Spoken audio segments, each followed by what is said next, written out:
All right, Jakey, thank you for hopping on. Is that what people usually call you, Jakey? Dude, thank you for having me, dude. And no, I mean, I think my mom called me it when I was younger. I mean, my birth name is Jacob, but I always liked Jake better. So like at school, like throughout high school, everybody's called me Jake, and then I had a bunch of other nicknames, but yeah, I don't know how Jakey came about. I guess it's just like that, like mom son thing from back in the day. So yeah, I mean, here in Web3, people call me Jakey. Yeah. All right, yeah. I'll call you Jake, I guess. But I have a ton of fucking questions I want to ask you. But before we start, do you want to give like a quick self introduction for people who might not be familiar with who you are? Yeah, for sure. My name is Jake Hillhouse. I'm a content creator. It was kind of like my first real passion. I mean, my first passion was probably skateboarding, but skateboarding quickly led into creating content and creating videos. I've been creating content for basically a decade now. Obviously in Web 2, and then found my way here into NFTs and started creating, the Web 3 content. And now I'm just in the midst of like bridging the gap between those two. Yeah, I hope that's kind of like a little summary. I don't want to keep it too long because I feel like a lot of these questions I'll be able to like dive in more. But yeah, little summary on me. Yeah, we can definitely elaborate. One question that I have, I mean, I went through your Twitter and somebody, I think Grove Street already asked you this. So I'm going to try to frame it a little differently. I think we can both agree that the craziest thing you ever done was probably snort pepper spray. Snort pepper spray. Are there any other like honorable mentions for like the craziest things you've ever done? Dude, there's a lot. I mean, I think I say the snorting pepper spray because it was the first real time that I thought my whole life was in danger rather than just like being in pain. I actually thought that maybe I'd done something serious like internally once that pepper spray kind of went up my nose. So that one always just comes back to haunt me a little bit. But dude, there's like a ton, like maybe some that I don't even want to fully mention, but like I remember there was this one time, and I had done it a few times to be honest, and we had this like really high powered like pellet gun. And for anybody listening, like this doesn't have any comedic relief to it. This is just me being downright like crazy, stupid, plastered drunk. And I used to do this thing. We had this high powered pellet gun. And I came up with the idea of like, I bet you if we put it on the inside of my cheek, we could shoot the pellet straight through my cheek. And then the idea was to then take a sip of beer or 40 of Old English at the time and squirt it through the hole that it created. Now, you're probably sitting here like, what the fuck? But I remember there was one time we did that. I was having a house party at my house, and we were drunk. And the angle that he put it in on the inside of my cheek and shot it, I guess it hit like a vein in my cheek. So blood started like squirting. Like it was like pouring out of the side of my cheek.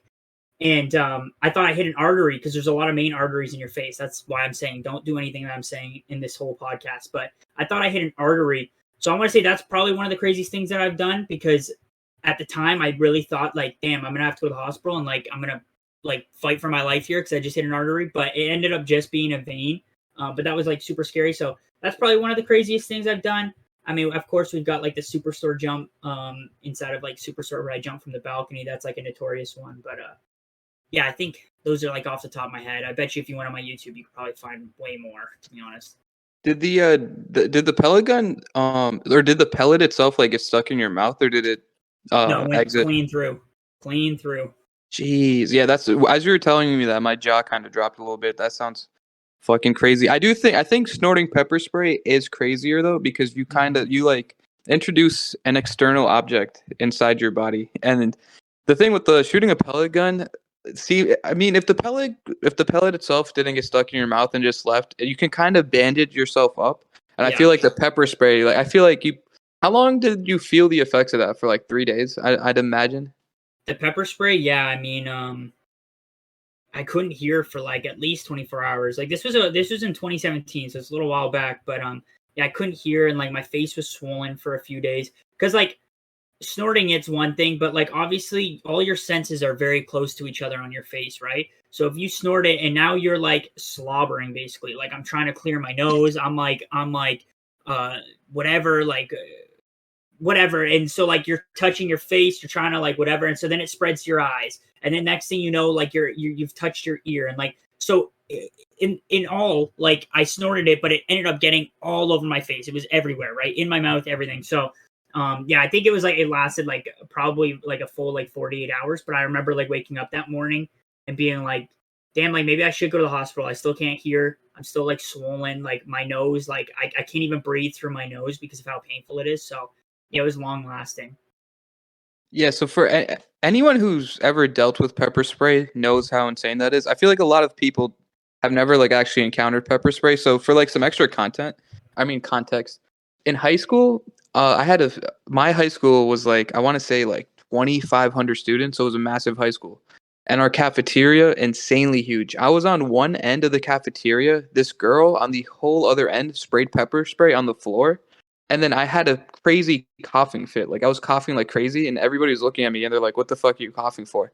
And then like a minute later, everybody started coughing, and then like the security guards came in, and they're like, "Oh, everybody has to leave." Like somebody sprayed pepper spray, and this had to be like super far. Like think about the biggest cafeteria ever, like one end to another. Like, and you Yeah. fucking snorted that. Like that's Yeah, fucking, dude. dude. Pepper That's spray's no crazy. joke. It's no joke. I'll never touch it again, to be honest, from that. Like, and I think like the idea was like people have been pepper sprayed like in their eyes before, and it's brutal. Like that thing takes down bears and shit, dude. Like so, we had that idea like where people have been pepper sprayed in the eyes and stuff, but I've never seen someone snort it. And so I think that's where it was like, okay, well, let's do that then because that's crazy. We've never really seen that. So, yeah, dude, it's no joke. So I know you mentioned that like skateboarding is a huge component on why you started making content, but how does that translate? So you originally just started making like regular skateboarding content and then you transitioned into just making this like crazy like Jackass type level of content. Like do you want to elaborate on that at all? Yeah, I mean, like skateboarding is like embedded in Jackass like roots, right? Like for anybody that doesn't know too, the creator of Jackass, Jeff Tremaine, he had a magazine line called Big Brother before that. And Big Brother was of course had skateboarding in it, but it was all about like total anarchy. It was like new girls, it was people doing like crazy stunts, jumping dirt bikes over like so it skateboarding and the Jackass genre of content are heavily intertwined. A lot of the Jackass crew, like Steve-O, obviously we have Bam Margera, and one of the most like at the time he was the richest skateboarder ever, and it wasn't because of how good he was, it was because of all the extracurricular stuff he was doing outside of skateboarding, aka Jackass, Viva La Bam, all this crazy shit. So people just wanted to buy his boards. You had Wee Man, who was like a semi-professional skateboarder, so it was heavily embedded. And so I think like I had always watched Jackass. I'd watched every single like skate film back then at the time. And I remember we were like, when I first originally started skateboarding, I think I was like 10 or 11 when I first picked up my first skateboard. And I've always been in love with the idea of having everything documented. When I was a little kid, like I would always be like, I remember, I don't know, maybe like 8 years old, up until I was like 8 years old or something like that.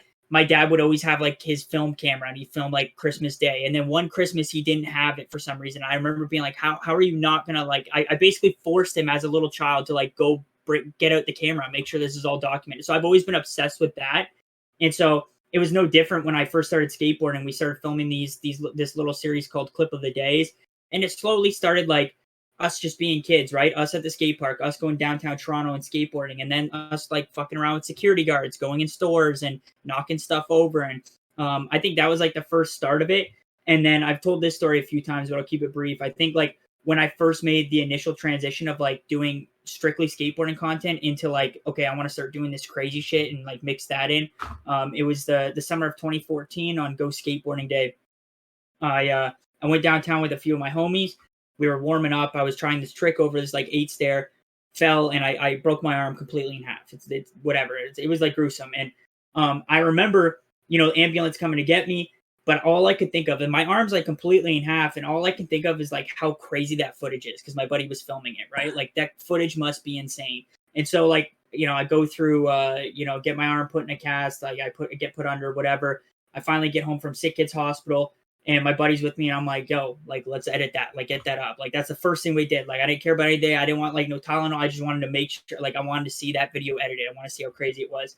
And we posted it, right? And so, like, I'm used to getting, like, 35 to 40 views on a YouTube video for my skateboarding. And this one got, like, 2,500, like, views overnight. And so, like, to me, in retrospect, that's not like viral by any means, but to me, that is crazy that 2,500 people watch my content. And I fell in love with that. And I think that slowly shifted of like, okay, I want to like garner as much attraction as possible. It was never about being rich for me. It was about being famous. That's what I wanted. So I wanted to do the craziest shit that I could do, right? I think that was like the first transition without keeping this too long. Yeah, no, that sounds great. I think so. That story, there's a lot of there's a lot of congruency with that.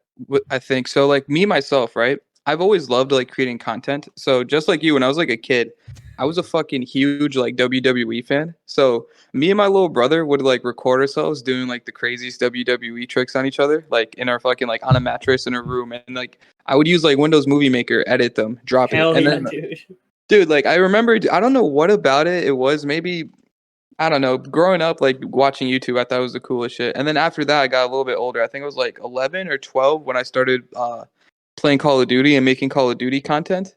And some of that actually was kind of better off in terms of views. And then, dude, there was a time. This is gonna sound hilarious. I think I was like 10 years old. I'll send you the video later. I was playing this Courage the Cowardly Dog online video game, and I couldn't fucking beat the game for whatever reason. There was no walkthrough. So when I finally beat the game, I thought about it. I'm like, dude, I should screen record this and put it on YouTube. And I was like 11 years old. I did it, put it on YouTube, and then now it's sitting at like 30,000 views. Like, dude, that's great, bro. yeah, and That's that's like at 11 or 12, right? And then after that, I think I still tried making like Call of Duty content. And then a few years later, when I was a little older, I started making music. I stopped making music. Now I'm into like crypto Web3. Unlike you though, I don't want to be famous at all, which is another reason I love Web3 is because you can stay like pseudonymous. I mean, obviously you have the choice of doxing yourself, which I'm also kind of on the fence about, but at the moment I kind of want to stay like pseudonymous and hidden. But I do want to be rich though. So like that's fair. Yeah, something about being famous just doesn't Yeah, I hear you, dude. I think like my like beliefs and my motivations have definitely changed a lot since then. Like I'm talking like this was like 6, 7, almost 8 years ago that like, yeah, like money wasn't even like this thing to me where like I didn't give a shit about it. Like, and I still carry the philosophy. Like I wouldn't say I don't care about money, but I carry the philosophy of like, I just want to be able to be self-sufficient doing what I love. Right. Like, and maybe that's corny, but like, that's the God honest truth. Like if I have to make $30,000 to $40,000 a year, but I'm creating content for a living, then that's cool. Rather than, you know, going and working this corporate job and making 6 figures, 200K, 300K a year, right? Like I would much rather do the thing that I love doing. And I've always carried that philosophy. But I think like the motivation like behind being like this famous entity online has definitely changed for me too. Of course, like notoriety is cool and all. And it's a good feeling to have people watch your content and become a fan of you and like you for you through your content. But I think there is like definitely a threshold, right? Like you look at like celebrities like Justin Bieber who like they didn't necessarily sign up for that, but now they're just in it like for the long haul and they can't even go outside. So like, yeah, I don't think famous is being like this crazy famous person is a massive motivation. I think it's like definitely a fine balance of like having that, you know, core support system and then monetizing myself along the way. That's like the ultimate goal, right? Yeah, I don't think that's corny at all, by the way. I think if you're self-sufficient and you're doing what you enjoy doing and you're making enough money to like get by and like invest in the future a little bit, I don't think that's corny at all. I think what's more corny is working like 100 hours a week in something like IB and just like killing yourself in your 20s. And then I think that's more corny just to make a little bit more money. Like especially when there's ways to use like quote unquote leverage, right? Like investing in crypto is like a highly leveraged bet. We're not spending like 100 hours a week working for a corporation to make money. We're literally working 40 hours a week. Well, myself actually, right? Working 40 hours a week, investing a little bit for the future. But I'm enjoying what I'm doing, right? So I'm not just slaving away. So I don't think that's a corny approach at all. And what you brought up kind of segues into a question I had for you. So when you were making content, right, like a few years ago, like did you have a day job or was the content monetized and that's how you were getting by? No, that's a great question, dude. Um, yeah, no, I had a 9 to 5, dude. I mean, like for me, I think the nature of my content it made it very hard for me to get brand deals, right? Like no brands are going to want to work with someone that is, stapling, money to them or stapling like a red Solo cup, whatever, right? Like you get the point. And then I also battled with these platforms, right? And the way society has kind of moved, it's a little softer now on the guidelines. And so I battled with the platforms where I was, I'd get banned on Instagram, I'd get banned on YouTube, I'd get banned on TikTok. And like, so it was always a constant battle. So like, it was always me having to pivot. And so, yeah, I had to work a 9 to 5, but like majority of like all the money that I made, like I remember I worked in a warehouse for 2 years. I was like a receiver, right? I receive off like the transport trucks and it was like nuts and bolts and shit like that, heavy boxes, whatever. But any money that I made from that, I'd reinvest and pour as much money as I could into my content, resources for my content. So that was something that I did for a while. And then I think like that's a good segue too. Like it was 2020 is when COVID happened, right? Yeah, that's when COVID like officially happened. But a week before that, or it was a few months before that, but I decided, I was like, you know what, I'm gonna like quit my day job. I made a little bit of money. I've stacked up a little bit of money, and I'm gonna drive down to LA, and I'm just gonna wing it. Like I'm gonna take the money that I have right now, quit my job, and just go all in on content and just collab with people down in Hollywood. And so I did that. Like I drove from like Toronto, Canada, out to LA, and a week of being there, COVID like hit in full effect. Like it was just horrible timing. And then obviously like these restrictions start getting put in place. I tried to wait it out for like a week, and by that time I was like, okay, fuck, I gotta go home. So I ended up flying back home, left my car at a friend's house there, and yeah, I basically had to ride out COVID, and COVID slowly led me into Web3 here. So it was maybe a blessing in disguise that COVID kind of happened, because it led me here. And then it also got me to quit my 9 to 5 day job. Maybe I'd still be working there if I never made that move. So yeah, I don't know, funny little story there. So in 2020, when you decided to move, how viral was your content at the time? Like, is that kind of when the content or your following started to grow? You know what, dude? I never really had like a big break. It was always a slow and steady grind, right?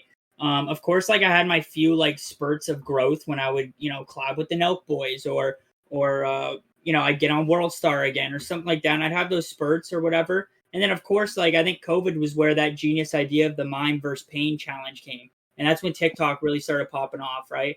And so I started posting those mime clips to TikTok, and they started to go like viral, and that was a super successful little series that we had. So we rode that out for a while. But like I think like when I first initially made that move, like I wouldn't say like any of my content was like super viral. I had a few pieces go viral, but I was still relatively small. Like even to this day, I'm a small time creator within Web 2. I just happen to have a lot of experience in creating Web 2, like creating content in Web 2. And I have a lot of connections and network because of the nature of my content. It was always really hard to get pushed on a bigger scale because of the guidelines of these platforms. So yeah, I mean, to answer your question, I don't think it was like my content wasn't big. I didn't have a crazy following. I think I had like, 100K on Instagram, which is a lot, but in the grand scheme of things, it's not that much. I had like, 30,000 on YouTube or something like that. When I first went out to, I officially decided to like fully move out to LA and drive my car. Like it was nothing crazy, dude. I just had conviction. Yeah, I hear you. That makes a lot of sense. So I have a 2-part question, right? So I know you said it was like a slow and steady grind, but if there's one piece of content, what do you think was like the most viral piece of content that you had out? Because, bro, I mean, you've done some crazy shit, right? Like literally staple solo cups to your skin, so and played beer pong. The whole mime series is hilarious. The mousetrap on the tongue. Took a shower in in a car wash. Yeah. And then part 2 to that question could be, who's like maybe the most notable person that you saw interacting with your content, whether that's like retweeting a funny clip or like liking an Instagram post? I know I think you said Steve-O reached out to you, so I'm wondering if there's any other like notable person that has reached out or showed love at all. Yeah. Sorry, what was the first part of that? The question again? The first part was like, what was the most viral clip that Right. you put out? I don't know. I think there's a few, like if we go back, I think like, so I told you about earlier, like in this recording here, I told you about shooting a pellet through my cheek. So we did the same thing, but we tried to do it to my nipple. And like, believe it or not, like the copper pellet or not copper. I don't remember. Like the pellet is still in me. Like I can feel it. You can see it visibly when I have my shirt off. Like it's right beside like my nipple. So that one was like probably one of my first viral clips because I remember WorldStar had reached out and said that they wanted to pick that up and post it on their Instagram page. And I remember that got like 5-6 million views in like the first day. I have no idea what it's sitting at now. So I think like that was like one of the first ones. I think the mime versus the mime versus the scooter to the shin. That's a super viral one. I remember like a bunch of meme pages. It's because it's like a very relatable pain, so people can like at least get a feel for like what that actually feels like. So I think that one's like super viral. And then I've, of course, the Superstore balcony jump prank where I put on the Superstore grocery store uniform, went to the second floor of the grocery store and jumped off of it onto these granola boxes. And I did that with the Nelk Boys. That was in 2017, and that one was pretty heavy too. So I'd probably say it's probably between those three. If I went back, I could probably find a few more that maybe were a little bit more like prominent, but I would say those three probably, yeah. Yeah, you got to give yourself more credit. In 2017, getting 5 million views is kind of crazy, I think, especially on Instagram. Yeah, you're probably right. I mean, nowadays there's just so many views flying around. You look at TikTok and like the average views for some of these like TikTok creators are like 30 million, right? Whereas like back then that just didn't exist. Like if you were pulling 1 million views on a YouTube video, bro, you made it. Like that you were like cooking. And then now you have Mr. Beast that's averaging like 70 to 90 million views. So it's a little bit like different. It's a different ball game now. But yeah, you're right. Like if I think back, like that is, we were pulling some serious views back then.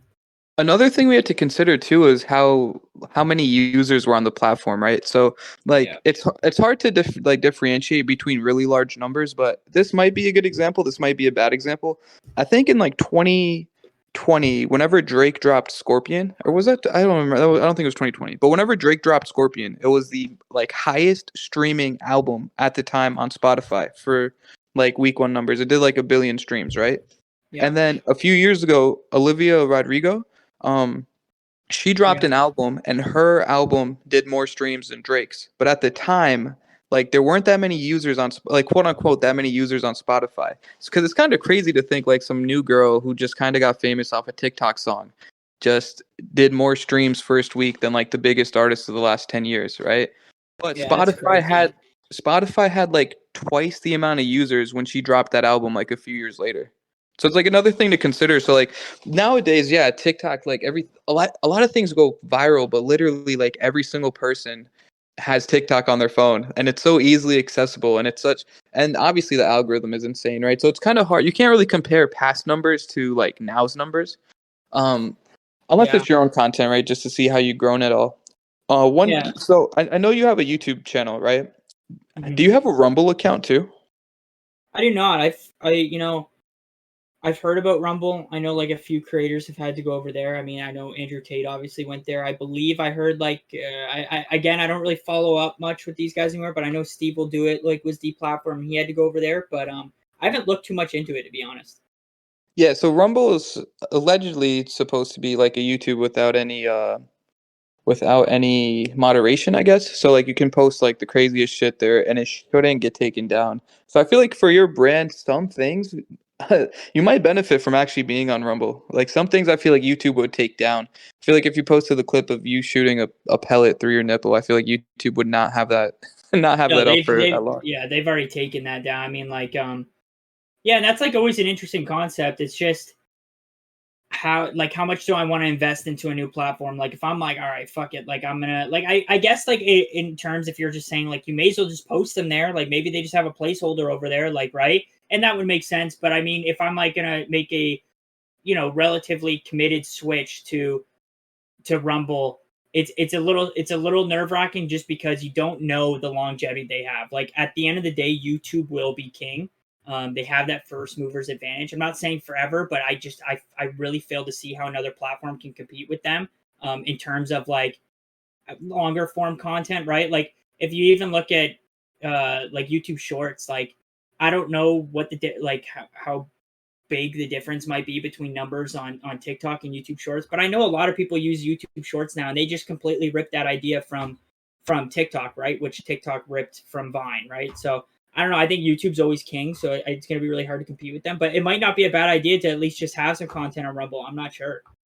Yeah, I think you might have to fact check me on this, but I think you can create a Rumble account and kind of set it up to your YouTube. So every time you post a video to YouTube, it automatically gets posted to Rumble too. Obviously, I wouldn't make the whole switch, but like just throwing a few clips on there, or like maybe leaving it like for exclusive content that you think might get taken down on YouTube or something. Just a Yeah, smart. suggestion.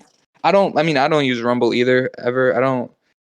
I feel like most people are kind of over exaggerating the YouTube moderation aspect. Like I feel like most people can post most stuff on YouTube and it won't get taken down. Yeah, I think it's like it's one thing to get taken down though, right? Like to get your video taken down, which like to be honest, I've had so many videos taken down.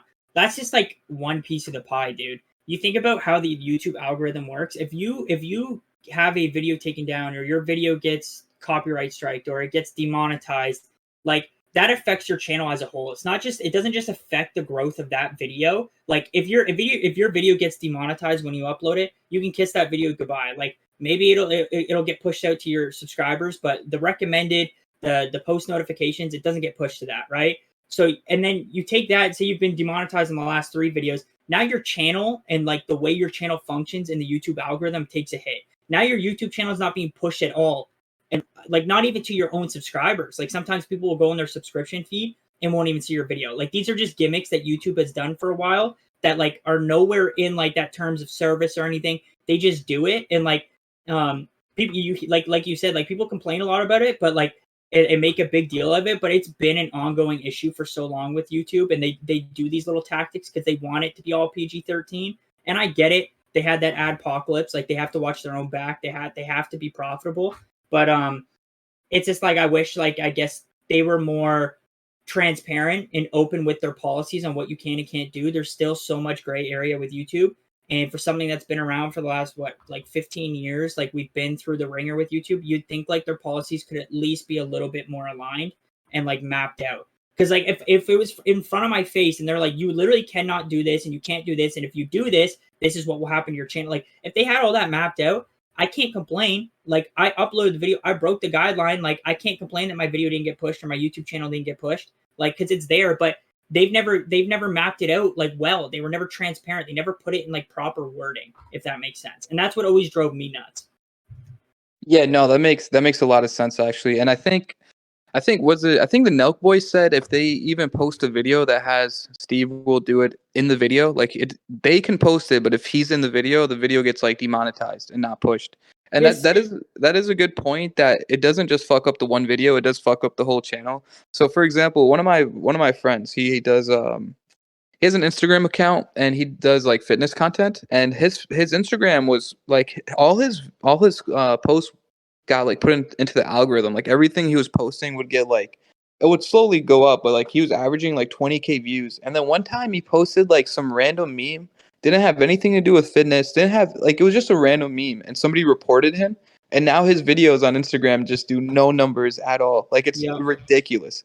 So yeah, Instagram's brutal for that too, dude. And YouTube is, I'm assuming, is a lot of people's main source of income, right? Like that, I'm assuming YouTube is the most monetized. So I can see why that would fucking suck if they have this no transparent, like a lack of transparency within their rules. But that's the reason why maybe you should go to Rumble, or at least consider dropping a few videos on Rumble. Yeah, I think like, yeah, I completely agree. I think like for me too now, like being here in Web3, I think like this has provided me this new opportunity for like having this knowledge of content creation and doing it for so long that like I'm not boxed in to what I boxed myself in like in Web 2, right? Like it's this like new opportunity, it's this new like complete like brand new surface where like, okay, I think with like Mad Movie 1, I was like, okay, let me give an introduction, right? Like I'm joining the roster. This is what I did previously. I'm this crazy fucking guy that's made this crazy content or whatever. Like let me do the intro and let me do that. But like for Mad Movie 2, like just a little bit of alpha is like, there's not going to be really any self-harm like clips in it. There might be like a little hint of something, but like it's not going to be really focused on that. I want to create content where like people feel like they're there having fun with me. I think that's like the ultimate goal. And like, so for this one, I'm dialing in on like extreme hobbies. Like I'm not personally putting myself through the ringer and getting hurt and you know, having to fucking recoup from my injuries. Like I'm just doing this crazy stuff. Like maybe I'm going skydiving or stuff like that. So like, I think for me, I got to tread that fine line of, you know, not being boxed in. And I guess I'm saying this just because I think once I find that groove and stuff, maybe it makes sense to go to Rumble. Maybe it doesn't. Maybe I've just found that like perfect formula or that perfect structure to my videos where I can still do YouTube. And like, maybe there's just a hint of that like crazy self-harm content, but not enough for YouTube to fuck with me, you know? So I think like that's something that we'll find out. But if it's an issue that I run into, even here in Web3, then yeah, I'll definitely have to look into Rumble. So Mad Movie 2 drops in about 2 weeks, right? Without giving away any spoilers, is there anything else you want to elaborate on about Mad Movie 2? Like, how is it going to be just as long as Mad Movie 1? Yeah, so I think like the sweet spot, at least for right now, as we kind of experiment, because like I said, like Web3 content, the bar is so low, like it's way new. Like if you look at it, it's like this brand new surface. Like there's not much out there. So like we're gonna be experimenting with like, you know, time duration, what platforms I really want to like target and post this on. Obviously, like Web3 is Twitter centric, so it's to find that fine balance on Twitter, and you don't want to go over 5 to 6 minutes, right? Like the minute you do that, because like the way Twitter's set up is a lot like TikTok, but in reading form. You're scrolling, you're not browsing, right? You're not browsing on TikTok, you're scrolling. It's the same thing with Twitter, I feel like, for the most part. So like when you're doing that scrolling motion, you're not stopping to watch videos. You're quickly gazing it over and it's on to the next tweet. So you have to find that short retention. So yeah, to answer your question, I want to keep it relatively same duration, maybe a little bit longer. As for alpha, I mean, I'm just going to give it, I don't know when this podcast is going up, but like I'm going to give it to people straight. Like it's coming out, yeah, in just about 2 weeks, 2 weeks tomorrow. Haven't even started filming it because I fly out, what's today, Tuesday? I fly out in 2 days. So I fly out on Thursday to go to Vancouver Island. That's where Colton, my videographer and editor, resides. And so I'm going to be spending 10 days out there just filming for it. And so, yeah, I think like the alpha is just like, I'm on the pursuit to find my favorite extreme hobby. So whatever you guys want to do with that information, that's it. That's amazing. Do you stay in Toronto? I'm like an hour outside of it. I'm up north a little bit, but yeah. Word. Yeah, I don't know too much about that area. Is it what is it? Fuck. I know there's like Brampton's around there, Mississauga's Yeah. there. That's kind of like, yeah, so that's like the greater Toronto area. I'm up north a little bit, so I'm in this place called Kawartha Lakes. I'm like currently actually like at my parents', but I just bought some property up in Muskoka, which is also like this up north cottage kind of like country area. And I bought some property up there. And so I'll be moving up there, and I'm going to be able to do a lot of filming on that piece of property too, because, you know, I got some acres and stuff, so I'm excited about that. But yeah, I'm just waiting to get hydro like power put in. So I'm just staying at the parents' house right now. I stayed here for the winter. So, but yeah. Yeah, that seems annoying. I'm glad you're into Web3 content now, though. So I know you bought your first NFT, what, August 2021, right? Is that when you got into Web3, or did you get into Web3 at a different time? No, that was my first like introduction. I had no crypto experience before that. Of course, I had heard of Bitcoin and stuff, but kind of like mentioned earlier, like money wasn't this thing that I was like super intrigued by. And like for me to like want to like or be intrigued by crypto, I have to like be intrigued by money in some aspect. So I always kind of just ignored crypto. But I remember hearing about NFTs on a podcast. It was actually FaZe Banks and Keemstar. And FaZe Banks wouldn't stop about NFTs. And I remember the way he explained them, he was like basically saying how it's like there's this social status behind this like PFP, this piece of art that you're repping, and there's a community behind it, and they all like rally together, and it's like this fun thing, and it's like, you know, there's money involved, like whatever, right? So I looked at that and it was like, damn, this is like the adult version of the Call of Duty community. Because I used to be in like the trick shotting and sniping community, and like instead of it being plans and teams, it's like NFT projects, and that's how I looked at it. Instead of like me grinding to get into that clan or team, like I can buy into it and then like rally with the community, you know, if that makes sense. And so I made that like comparison, and so that's what drew me in. And yeah. Yo, so what was your gamer tag back then? Damn, dude. I think so. Like trick shotting, like it would be constantly switching because I'd be joining like different teams and stuff. I think I went by, yeah, I went by Jacobs, but it was spelled Jcubs, Jacobs. What I don't remember what like what the clan? full gamer tag was, but I was gonna say what clans were you in back then? Because dude, I was huge into that whole trick shotting scene as well. were you really? Bro, dude, bro, I could talk Call of Duty Modern Warfare 2, my favorite game of all time. Hands down, the best game ever created, I think. So, dude, I would agree with you there. I think like Modern Warfare 2 is kind of the pioneer of like my Call of Duty love. But I gotta say Black Ops 2 is my favorite game of all time. Just because of the game mechanics and the way you could trick shot on that game, you could be as creative as possible. And W2 there was kind of a ceiling for it. But yeah, dude, let me think. I think there was like there's this clan called Set at the time, Set Sniping. There was a part of that. I remember I like was a finalist. I was, you know, what's funny actually. I was a graphic designer back then. I was a GFX artist, so I did like rebrands for like banners and people's logos within their team, and I was really good at it. I don't know why I didn't continue with graphic design. So I remember I made top 10 like finalists for L7. Do you remember L7 sniping by chance?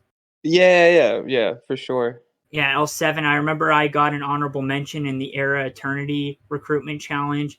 This was for GFX. I was never super good at trick shotting, not enough to like make it into clans for it, but I did it. Like it was just it was a fun thing. But yeah, dude, I would have to think, man. That's taking. Do you remember what like machinima was? Of course, dude. Do you remember there's this YouTuber, his name was That Guy Who Camps. Do you know who that is? Dude, that rings a bell. I watch a lot of machinima creators. I don't know if that So one. so that guy who camps posted, I mean, he posts a lot of his own Call of Duty content, but he also did like a like top 5 plays of the week or like top 10 or top Okay. 5 plays of the month and stuff like that. So one time I submitted one of my clips and I think I didn't submit my like username because I just assumed he would just go off my gamer tag or the YouTube channel account. But he ended up calling me Mudkip, like the Pokemon. So I ended up just running. Yeah, I ended up running with Mudkip as like anytime I joined a new clan or changed my gamer tag, it would be whatever the clan underscore Mudkip.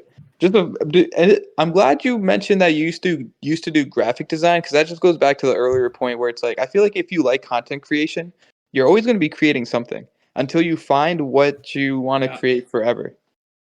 Yeah, I think like for me, dude, like everything is about creating. Like it really is. Like if you think even dial it back to skateboarding, like there's not a activity like if you want to call skateboarding a sport or a hobby or an activity, there isn't an activity or a hobby or a sport that is as creative as you could do with skateboarding. Like you have hockey, right? And like it's pretty basic when it comes to the actual game, right? Like there's rules set and it's to get the puck in the net, it's the whatever defense, offense. But with skateboarding, there's endless amounts of tricks that you can do. There's endless amounts of gaps, like stairs, rails, ledges, and you could just combine all these tricks or create even new ones, right? Like, so I've always just been a creator, whether it be from skateboarding, graphic design. I did photography for a little while, content creating, like all over, dude. Yeah, no, I hear you for sure. Going back to that NFT you bought, what was the first NFT you purchased? Dude, I mine's the same old story. So I started off on ETH. I minted. It was like $100 on the conversion. I ended up spending $300. Had no fucking idea what just happened because I'm a hands-on learner. I didn't know what gas fees were. Like I just threw myself into the fire. I think it was this project on ETH called Zales. I don't remember the complete idea of why I minted it. I minted like a couple more that I don't even remember on ETH, and then someone told me in a Discord about Solana. And I'm like, dude, I don't know what the fuck like a Solana is. Like, I don't know what that is. He's like, it's an altcoin. Like, it's like Ethereum, but the difference is there's no gas fees and it's like instant transaction speed. And so the minute he said that, I was like, bro, the whole reason why I'm about to walk away from this NFT shit is because of the issues that ETH carries with it. Like, I hated it. And so he's like, yeah, dude, like this combats all those issues. And so I remember my first mint was this thing called Piggy Soul Gang. And I minted on Solana and I never went back, dude. Yeah, bro, I've interacted with Ethereum too, and that shit sucks. I'm sure you're familiar with fractionals, how you can like fractionalize NFTs. So there was this Ethereum NFT collection. So to keep it short, I bought 4 of them, and I wanted to make that into like one vault and then fractionalize it. And so I did that, right? So that means moving 4 or buying 4 NFTs, right? So the gas fees, moving all those into a vault, more gas fees, splitting that vault into fractionals, more gas fees. So it ended up literally costing me like $1,000 USD just to fucking create this this fractional, this like experimental thing that nobody even knows what it was. And then once I started using Solana, and it's funny how I got into Solana. It's so funny. I think I was just tweeting randomly, and then somebody started talking about soul punks, and I'm like, what the fuck is that? And they're like, oh, you can buy these like on this marketplace. And then I started looking into it, and I'm like, dude, Solana moves so fucking quick. It blew my mind how quick Solana is. One time I sent myself Ethereum from MetaMask to my ledger, and on MetaMask it allows you to like choose the how long it takes. So I was being cheap, so I just did like the lowest gas fee, right? Bro, that shit I'm not even exaggerating. It took 1 month for it to go from my MetaMask to my ledger. Like it took fucking forever. Like if I knew that, I would have just paid like the $5 and got it like 2 days later. But Solana, like the minute you click send, bro, that shit's in the new wallet, and you pay like nothing for it. That's the fucking beauty, dude. Like, it just like from someone that's brand new to NFTs, jumping into it, or brand new to Web3 and this technology, right? It makes no sense. Like, how is someone supposed to dive into Ethereum without losing a ton of money right away, or without just being completely turned off right away? With Solana, if you at least just put like an hour worth of time to like learn it, like find out the marketplace, whatever, it's like, bro, how can you not like love it here, right? Like, why would you ever go back to Ethereum, right? And that's nothing against Ethereum. I think, like, bro, like at the end of the day, like Ethereum is the king for NFTs. Like, no disrespect in that regard, but it's just like, for me, I care about my experience, and all the people here on Solana that are building on Solana care about their consumers' experience, and that's evident because they chose Solana. Yeah, I agree. And especially like thinking like, I don't know, like 10, 20, 30 years into the future, most people like crypto is going to be this back end thing. Like a lot of people are going to be using crypto and blockchain technology and not realize that they're using blockchain and crypto, right? So Yeah. the regular consumer is not going to give a fuck what blockchain it is. They probably won't even know what blockchain it is or care. Like they'll just like I use this analogy all the time. Like if you go buy something and you like swipe your credit card, you have no fucking idea what's going on in the background. Like that credit card sends a signal to like a cloud, and then it takes like 7 days for it to process, and then it hits your bank, and then that bank sends money to the merchant, whatever. If I can just tap my card and then it sends money straight to the merchant through blockchain technology, most people will not know, and most people won't care. But now everybody's like using blockchain technology. So yeah, I agree. Ethereum is the king, and Ethereum started smart contracts, and I think Vitalik is arguably the smartest person in crypto. I maybe the CEO of Binance. Like, it's hard to like really quantify that, but I think Vitalik's just a pure genius. But in terms of like accessibility and usability, like, bro, nobody wants to pay 10, 20, or like $50 to transact on Ethereum. Like a lot of people aren't even investing like 100 a week into crypto, right? So it's like, why would you want to spend 20 or $30 just to be in Web3? Like Solana is the obvious bet for that. Couldn't agree more with everything you just said, dude. I carry the same energy. But yeah, not to get too sidetracked on ETH versus Solana. Back to the content stuff. What do you think the biggest difference is right now between like Web2 content and Web3 content? As in like your personal experiences with it. I think it just goes back to kind of what I said too. It's like it's this brand new ball game. Like it's like I keep saying it's like this brand new opportunity, but it really is like it's a surface that hasn't been scratched. I mean, just for example, like we talked about it earlier on too, where it's like we went so long where there was this like stigma around doxing. And so like your idea of an influencer was someone that could like pump and dump a project or make an alpha call and it like, yeah, pump and dump it, right? Whereas like nowadays you have people that are like the influencers are actively attaching their faces to their profile and bringing their personality and bringing content.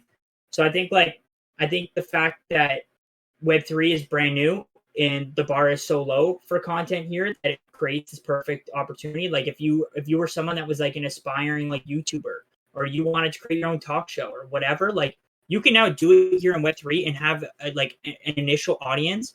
Well before, if you were to start that Web2 right now, it would take months, it would take years. You have people like Mr. Beast that pour millions of capital into a video. Web3, that does not exist yet. And so I think that's like the biggest difference, is that there's this core community, whether you're on Solana, whether you're on Ethereum, there's this core community that like if you put out a good piece of content, it's refreshing to see and people will resonate with it because it's new. And so I think that's the biggest difference.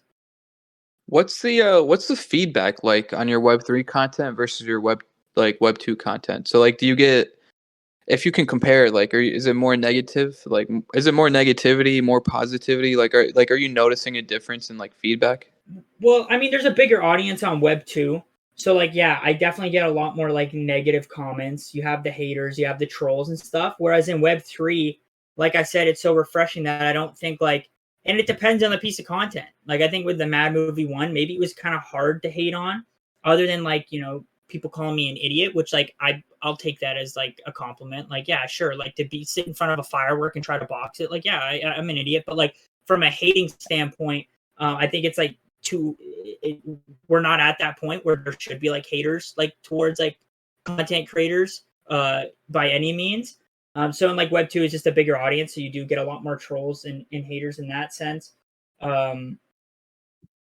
It's funny because Web3 almost pretty much everyone is pseudonymous, right? Like nobody really is doxxed except for like the people that are running like some project. So I would always imagine the feedback would be just negative because like you don't know who that person really is. Like a lot of people talk shit online, especially when they're like hiding behind some anime NFT profile picture. But it's refreshing to hear that a lot of people are super positive. And I have the same experience. I don't really see too many negative tweets or like negative comments on anything. 'Cause it is also kind of corny to hate on something too. Like unless like constructive criticism always welcomed, and I I always give constructive criticism. Like I try not straying away from that because I think it's like a healthy thing that everybody needs. Because like one thing, like I'm sure you've seen this, but like a lot of these communities end up becoming just echo chambers. Like you join a Discord and it's like if somebody has a complaint or something, they just get totally fucking dogged on. It's like I don't like seeing that at all. Yeah, dude, But I agree. I think it is a healthy. My bad to cut you off. I do think it is a healthy balance. So I think generally most people are pretty positive, and that reflects in the space quite a bit. I think like, yeah, if we're talking in terms of content, I think like at least for me so far, I've only seen like relatively like positive feedback as you continue to grow. Let's say like I like, and of course that's the goal. Like that's the manifestation. I'm going to continue to grow because I'm going to continue to like one up myself and continue to put out like good content, right? And as you grow, that's, you know, with notoriety comes haters and people that like, whether it's out of jealousy or whether it's out of like them just not liking you for the content you're creating, like that will come. And so I think I'm just like relatively too small here in Web3 still for like that to happen. Whereas in Web2, like pretty easy to hate on me. So yeah, I don't know. Yeah. And I think it's all about curating your timeline too. Like if you're consistently like putting out negative energy, like as cliches as sounds, if you're consistently putting out negative energy, you're going to get negative energy back. Right. So like for me, I've carried myself in Web3 where it's like, I could sit there and argue with someone. I could have a different opinion with someone. Like I definitely could. There's been multiple times where I bit my tongue, but like, I'm glad that I did because it's like, it's this energy that's just not needed. And I think you're right. Like, I think like, even when you try to put it in the most constructive way possible, especially over the internet, people read it as like, you're a hater. You're trying to discredit everything I've ever done. They take it like so personally. And so like, I try to like stay away from that because it's like energy put into that is energy wasted. And so I think that kind of like, I think that affects my timeline. Like I don't see a ton of negativity, but then I hear people talking about it all the time. It's people like going back and forth or whatever, like from like, you know, them sending it in group chats. And it's like, I don't see any of that shit because I've just curated my timeline so that like, I don't see that shit. Like I'm not hopping in spaces where the whole gimmick is to like argue and be polarizing. Like I've stayed away from that because like, if I wanted to do that, I would do that in Web2. Like it's very easy. I can stir up whatever. I can post an Instagram story about whoever and stir that up. If I want to do that, I could be doing that. I don't like, I'm here in Web3. I'm here to network. I'm here to, of course, like, let me just put it out there and be evident. I'm here to make money. Like, I'm not here to argue with motherfuckers, bro. Like, if people don't like my content, it's simple. I'll mute them. I'll fucking, like, I just do that. I have no time for that. So, but I haven't seen any of that because I think I've curated it like well enough. I think this is a good moment to give you your flowers though. Like to be the reason I think you're seeing a lot of positive feedback is because one, like the content you post is super refreshing. Like I've been in Web3 for like at least 2 years now, probably longer, probably 2.5 years. I haven't really seen content like the shit you post. Like it's super refreshing to see that, right? It's super easy to see when somebody's kind of just like grifting, like they join the scene. They're like everything they're posting is just to gain like attention and followers. Like they're doing these weird like I'm following everybody back, please follow me, like or like posting just corny shit, right? Yeah. So it's super easy to see when somebody's not really like into this. And like the videos you're posting, obviously a lot of Web2 stuff, right? Which is also refreshing to see. I mean, I could be wrong, but like Mad Movie 1, I haven't really seen anybody else in other communities post something like that. And like you just recently you're a brand ambassador for Solana Mobile now, right? And part of that marketing was you getting tattooed while you were riding around using the phone, right? Like that's super refreshing to see. Nobody does this type of shit. So I think that's why a lot of your feedback is probably more positive than negative, because even if you are doing stupid shit, at least it's like kind of brand new. Like we're not used to seeing this type of stuff. Dude, I appreciate the flowers a lot, man. Like that means a lot. And I think that's exactly like what I was trying to say too, was like, it's like this brand new thing that people haven't seen. So it is refreshing. So it's like, even if you didn't enjoy the piece of content, you almost have to just be like, okay, like I would never watch something like that maybe again, but it's cool to see something new in Web3. It's not the same old like content, like engage if you're still here, like these engagement, you know what I mean? So like, even if you did not enjoy seeing me get shot with a firework or me getting tattooed in that UTV, like you almost just have to be like, well, fuck, maybe I'd rather see that than the same old shit that we've been seeing for the past 2 years. So I think like as more content creators pop up and more people are creating dope ass content, one-upping me, like maybe I'm the stepping stone and I'm completely like fine being that, right? Then maybe I'll see like some more people being like, bro, like this is trash. Like I don't want to watch this. I'd rather watch this person. And that's completely okay. Like if I have to be a stepping stone to push like Web3 content creation in a more like produced and highly like and raising the bar like way, I'm perfectly fine being that person.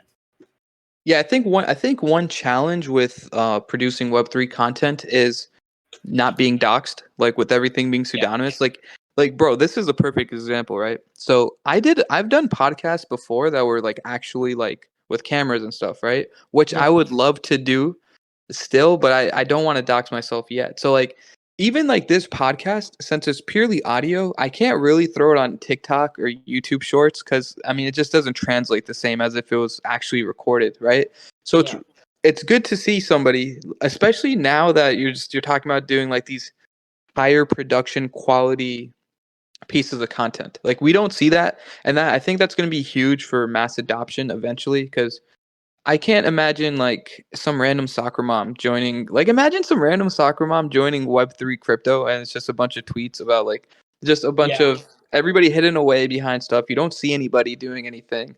You're just talking about NFTs and like technicals, and it doesn't seem like it's like suitable for mass adoption. Exactly, dude. And I think that's why like sure content creation is a buzzword, but it's a sign of maturity. I really do think. And I think like for you, like, hey, dude, do it when you're ready. Like, right? Like, don't be forced. Like, if you're just having fun with this podcast the way it is and you're having fun in Web3, like, without bringing your personal life into it, that's fine. Like, do that. Like, that's great. Like, there will always be that box, right? Like what you said, where it's like there's certain things that you can't post it on. There's only like a certain avenue you can really take it when it's just voice. But like, if it's like, I don't know, dude. It's to everybody's like degree of how much they want to invest themselves, their personality, their personable life into this stuff. I think like this space is maturing, dude. And like now that you said that, I'm like, damn, well maybe I should have have you had someone on the podcast that had their camera on? Like just them? I have not had anybody that had their cameras on. I didn't turn mine on. Fuck. No, it's all good. I have had people that are doxxed though, but no, we've always kept it pretty much strictly audio. We'll have to run back a part 2 then. Yeah, part two. Yeah, part two. We'll talk way more about MadLads, which we haven't even got into yet. we can let's talk. I know you have something to do in like a little I'm bit, good to right? go, So bro. Don't worry about that. I don't want to take up too much of your time, but I guess let's get into MadLads, right? So what is like the purpose of MadLads? Like, why should anybody buy a MadLad? And I guess part three of that question is like, what's the future of MadLads look like? That's a good question. I mean, like, if in regards to me being on the roster too, I think like the idea behind MadLads, right? So we have Backpack and we have MadLads, and sure, they're the same team. Armani, Tristan, the whole team, right? But I think Backpack is more of the product. It's the more of the staple of like, okay, this shows what we can do with the technology that we're given here right now, right?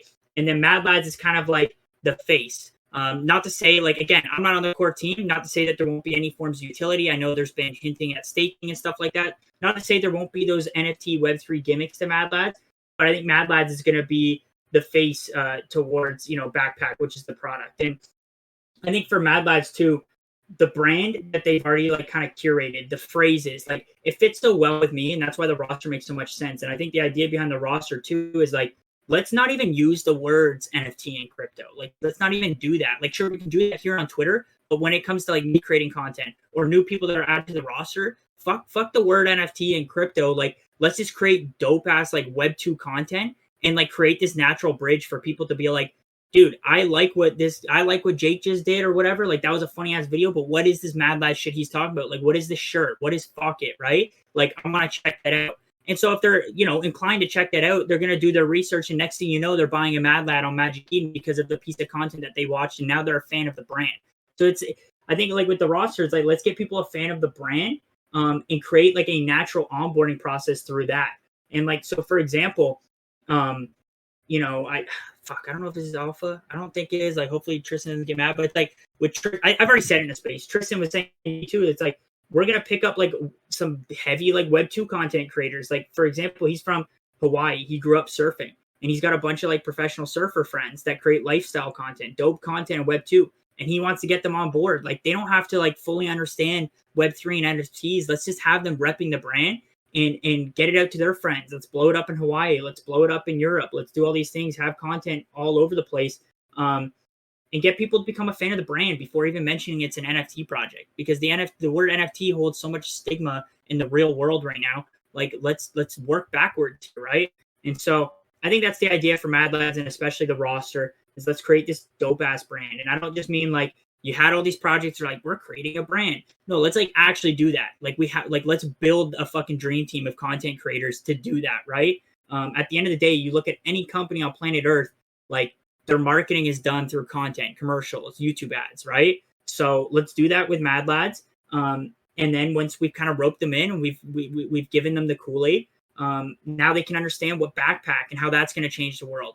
Get them to understand what comes with MadLads. Okay, well, now there's this free airdrop that you get a free T-shirt, or you can stake it and you earn these tokens, whatever, right? So I think that's the idea.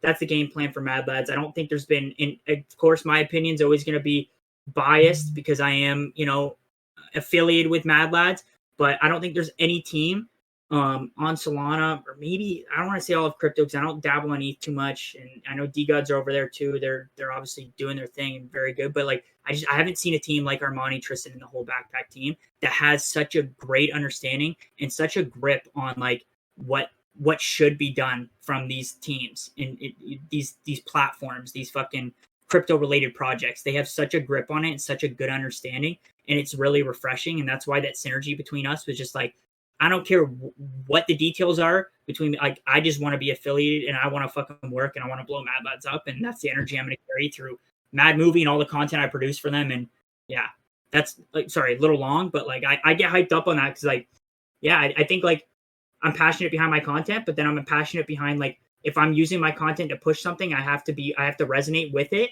And I resonate with MadLads super hard.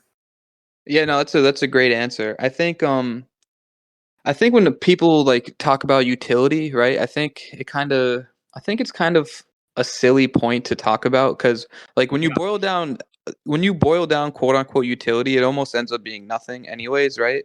So I think you tweeted like what community plus content equals utility. And that's like that's the perfect way to put it. Like there's a reason why Dogecoin is a top 10 coin right now, right? It's literally a meme, no value, no intrinsic value at all. But people find the meme funny and a community is behind it. And I couldn't agree more with what you said about the team and like their core competencies and things of that nature. I think when you buy into any project, any coin, you literally are buying into two things. One, you're buying into the team and you're buying into the community. That's why I know earlier I was making fun of people that are like grifting and they're just like, hey, follow me if you're still here, blah blah, right? I kind of do something slightly similar where I'll post like the other day I did a poll. I'm like, what's the next thing I should buy? And option 1 was like Claynosaur, option 2 was like Galactic Gecko, right? So a lot of people can view that as like kind of like farming engagement, right? But that is kind of my way to test who has the more active community, like whose community is going to pop up, like interact with the tweet, whatever. And then I did end up buying the NFT that won the poll, right? So that's a huge thing for me, is just like, what's the community like and what's the team like? Like, is the team even active? Like, do they post funny shit? Like, do they understand the culture? Like, are they doxxed? Are they around? Like, did they rug pull in the past? Like, what's their background? Can they build something like Backpack? Are they making false promises, right? Like, those are the only two things that we should invest in, right? And the MadLads brand, since you're behind the content creation, right? The community's already there. We have somebody like you doing content, and then that's going to trickle down to other people. Like, I've already seen like a few people are using pieces of your content as like replies and using them as like memes. Shout out my boy Shmurda. I got to give him a shout out in this podcast. That guy uses it on every reply. That guy's a legend. Yeah, exactly. See, and that's what we need. We need things like that. So that kind of segues into my next question. What's like the most fun part of being in Web3 and like being in charge of MadLads content creation? Damn. I think like, fuck, dude. I know it's a loaded question, but I mean, maybe not what's the most fun, but like, I don't know, some things that you find fun. I don't even think it's loaded. I think it's a good question that it makes me think. It's like, I love that I get to work with like my friends. Like, sure, I met them through Web3, but you take someone like Ryder and Brody, who are my co-founders with me at Bell Studios, our marketing agency. And it's like, those are my best friends, and I get to work with them every day, and it's like a pleasure. And so I think that's like the most fun part, where it's like, it doesn't feel like work. Sometimes when you're hopping between calls and you're having to put proposals together or whatever, like sometimes it feels like work, but at the end it's like, fuck, I mean, I felt productive at the end of the day. That felt like, it didn't feel like I got home, I took off my boots, and it's like, okay, now I'm going to drink a beer and like watch fucking Family Guy, right? It's like, no, I felt productive, and now I'm going to turn on a movie that might inspire me. Maybe I'll watch the Conor McGregor docuseries. Like, that's how I'd be feeling after a productive work day here on Web3. So I think like having fun doing what I love is the most fun part. And then when it comes to MadLads too, dude, like I said, just being able to work with Armani and Tristan in the capacity I do has been awesome. Like the support that they give me, like Armani was showing me support on the content I was creating before. Like I remember I went to NFT New York.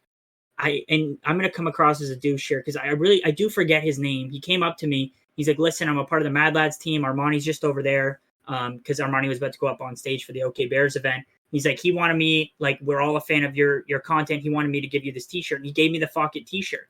And it's like, dude, I've never reached out to Armani. I never asked for like whitelist for MadLads. Like, he was just like, go give this guy a t-shirt because I like his content. So it's like being able to work with people like that. And then, like you said, they're like in the culture. They understand what goes on here every day. But then they're also just brainiacs too behind the scenes. They're crack devs, right? So I think that's like the biggest pleasure and the most fun working with MadLads. And like they gave me the opportunity to bring my Web 2 concept like ideas for content into Web 3 and have it make sense. Like, say I never joined MadLads, right?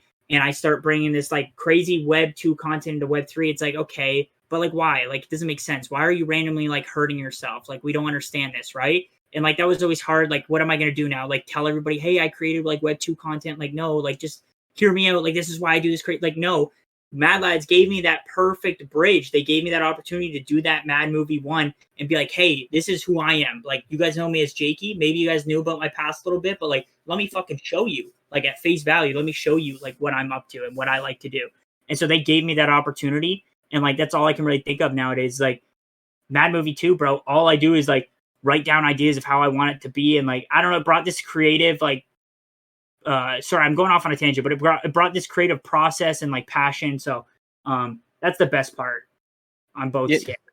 I was gonna say tangents are good. Go on as many tangents as you want. I don't mind at all. No, that's dude. I'm fucking excited to be honest. Yeah, I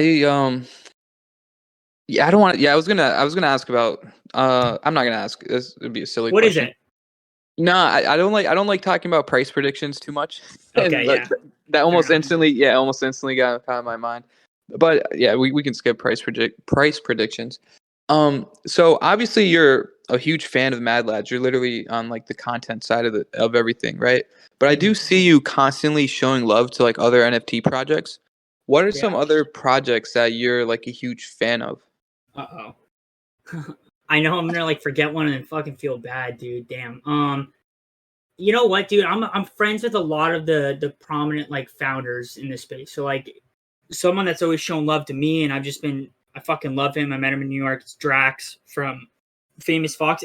Like what you just said, dude. I don't know if it's even like I'm a massive fan of what they're doing for the project. I'm a massive fan of them and like what they've been able to do and how they've treated me. Like that's how I kind of view it, and that's usually how I buy, and that's why I don't sell NFTs, because I buy on my conviction based on who they are as a person.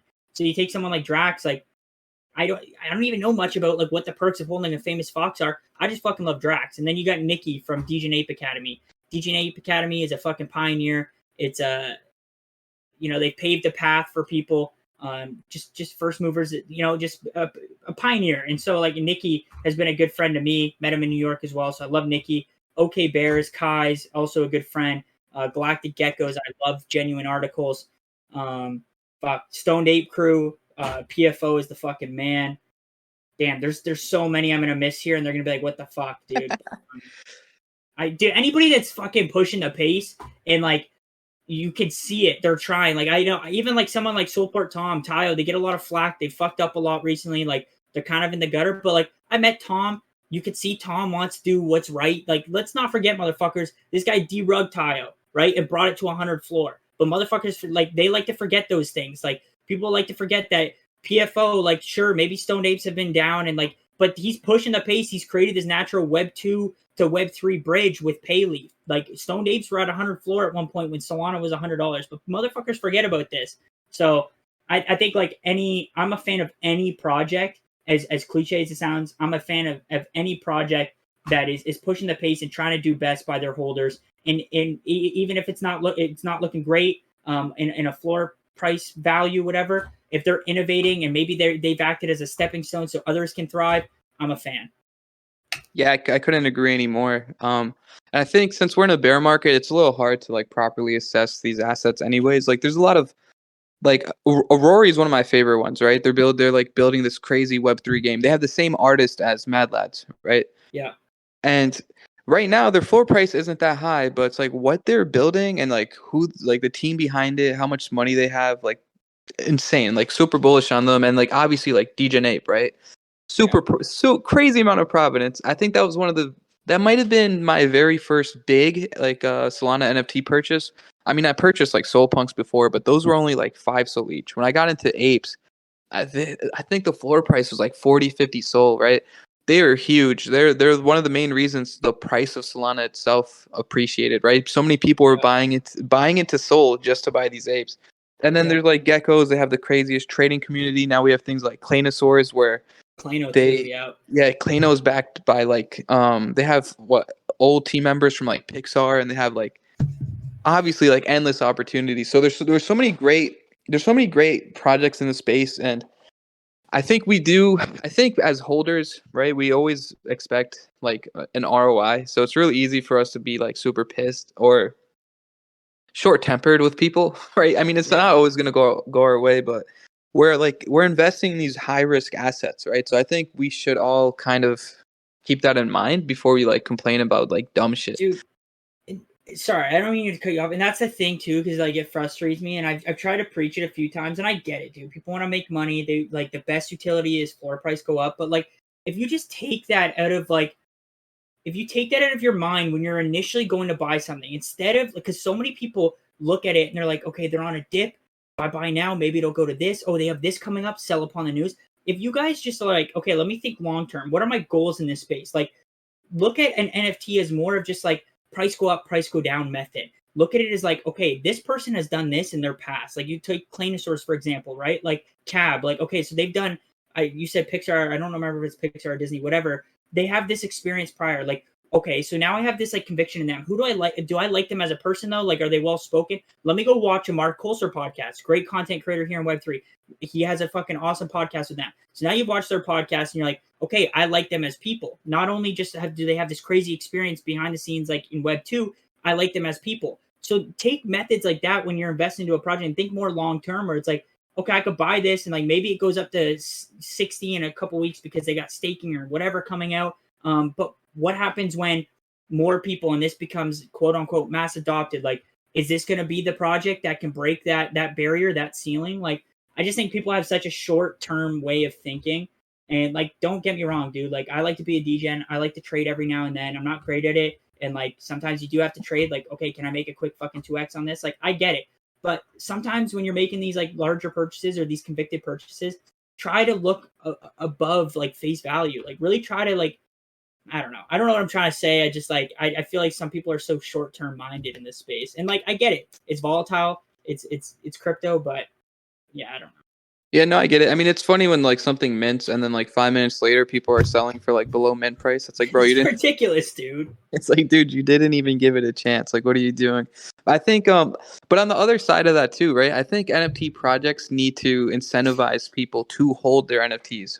So like, I think Geckos is doing something amazing where where you can lock away your gecko for like a 365-day like expedition or something. I don't really know the benefits of doing that. I haven't really read into that too much. But like that's like a great example, right? Like now you literally can't sell this thing for 365 days.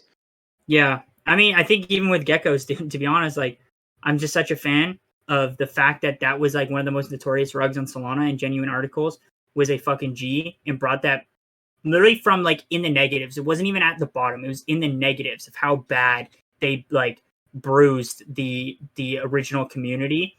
And he brought it back from that all the way to where it is now. I'm such a fan of that. So like, I don't even know what you fully get in return for staking for 365 days. I don't really care. I staked mine just because like, fuck it. I'm not selling that thing anyways because I have such conviction in Genuine that he'll make do somehow. But yeah, I agree, dude. I think the space is a little bit exhausted too, of like, we're in this like period where people are trying to find the best way to incentivize short term. Like you look at someone like OK Bears, like a lot of people like to give them flack, but they're working backwards. They're literally moving in a Web 2 aspect for long-term value. But the problem is that now they're kind of leaving out the idea of incentivizing short-term and keeping people entertained and keeping them like whatever, feeling like they're getting some form of value on a monthly basis. And like, that's something they'll have to figure out and pivot, because I love what they're doing long-term. But yeah, you're right. There has to be an incentive like short-term to keep people on their toes a little bit. And yeah. Yeah, no, I could not agree anymore. And I think like, so from our perspective, right, like we're calling these people like short-minded, but we're also, there's like one fundamental flaw is like we kind of want to view everybody to be like a rational investor where nobody, like, bro, I day trade sometimes, I always lose money. I'm sure you trade sometimes and you probably get burned a lot too. Like, it's always easier said than done. Yeah, I mean, I stay away from that a lot, dude. I'm just not good at it. Like it's hard to take emotions out, you know? So but that's the thing with me is like, I know I'm not good at it. So I'll do it, you know, if I'm confident or when I'm feeling degen, but for the most part, I kind of stay in my own lane for that. But no, I get it. Yo, this might be a really random question. Do you gamble at all? Like casinos or sports betting? So dude, yeah, I went through a period where I was gambling a lot. I've kind of completely cut out like leisure gambling. And what I mean by that is like gambling on like my own time. Now I do have like a partnership with this project called Oak Paradise. And I gamble on their website, which I do get paid to do. So I'm all about transparency. So everybody watching, like I get paid to, you know, play on Oak Paradise. So I'll gamble like on stream for entertainment purposes, right? Because people like watching gambling. But like when it comes to like on my own time where like I'm dialing down for the day, I'm not gonna hop on a casino. I'll go into some IRL casinos every now and then on like special occasions, but yeah, it's dangerous, dude. It's dangerous. It's too accessible to people nowadays, and I know that it's a what do you call it, dude? It's just a scary thing, dude. It's definitely a detriment. Yeah, like yeah. I find myself sports betting a lot. Recently though, I've had some crazy fucking hits, and so it's kind of all house money. But yeah, most of the time it's rough. I don't know. Earlier, I don't know, randomly came across my mind. I'm like, I bet you this guy fucking likes gambling. I was like, I bet you. Yeah, I have that degen in me, dude. I'll sports bet, but the thing with sports betting with me, I'm an emotional sports better. So like, I'll pick the people that like, especially with UFC. I love to bet on the UFC, but the number one rule is you have to take emotions out of it. But like, I'm such a UFC fanatic. Like, I religiously watch every fight night, every like pay per view. That I obviously have like favorites, and so I usually will like bet my bets on my favorites instead of who I really think is gonna win. And so that's obviously like dangerous. Like, you can't do that. It's the same thing with hockey too. Like, I'll never bet against the Leafs, even though like I knew they were gonna fucking lose in the second round of the playoffs. But of course I went and bet on them because I fucking love the Leafs and like I want that extra celebratory thing after. So that's the thing with me in sports betting. Now, maybe I could bet on like baseball or something I don't really watch that often. Maybe basketball a little bit. Probably be like a little bit better. But no, I definitely like to gamble. But I've quit leisure gambling for like I want to say I'm almost on like 9 months because it's just like, yeah, losing too much money. Too accessible. I wish you could have just saw my reaction because one, I do the same shit with like emotional betting. So I like basketball a lot, right? And I'm a Lakers fan. So they just got swept by the Nuggets. So they lost 4 games in a row. But I bet money on them 4 games in a row. Didn't win not one time. But what I don't watch baseball at all. And you know how much I've just made a killing off baseball? It's insane. Like, let's fucking go, dude. Dude, I did not to get too into sports gambling, right? But I did like a home run parlay. So like just betting on random people to hit home runs, and you can round robin those, right? Which I'm sure you're familiar with. Yeah. I ended up betting $3. So I ended up betting $3, and it turned into $700. And I never watched baseball, dude. Just yesterday I was That's a fucking dub, dude. Holy. Dude, bro, it's insane. And like the weekend before that, I turned like $25 to like 1,400. Just absolutely like, doesn't make any sense. And all of it, by the way, I dumped straight into Solana. But let's fucking go. That's what I love to hear. I had like a $20 bonus yesterday, and then I was just like, what do I use this on? I'm like, I don't want to do home runs today, right? So I literally just picked money lines, and I just went off the odds. So I was like, yo, if the team is like a negative 200, so heavy favorites, I'll just pick them. And I did 5 legs, and it hit. And I'm like, dude, this. When you don't put emotions into it, it's so much easier to make money off gambling. Yeah, but the danger in that is now you're on a streak, and then that confidence, that ego. I don't know, maybe not, but like for me, I'll go on those hot streaks and like that ego. Now I'm playing with house funds. It doesn't fucking matter. Next thing you know, you've gotten way in over your head, and now you're in the negative, dude. Dude, so I'm glad you said that, right? So I turned like I said, I turned $25 into like 1,400. So what I was thinking, I'm like, dude, if I spent $250, that would have been 14,000. Then I'm like, so what I did is I did the same shit, like a similar type of round robin, and I ended up putting $1,000 on it because I was up 14, right? So I'm like, yeah, this is house money. No. And one of the legs voided because the player didn't play, and that's the only reason I made some money back. I made like $100 back, but I literally lost 900 out of the 1,400. So obviously, there's like ways to have proper risk management, right? But that shit, when you're emotional, that shit goes out the window. I'm like, I realistically should have just kept betting like $25 bets and kept most of it, but no, that's not how that shit works.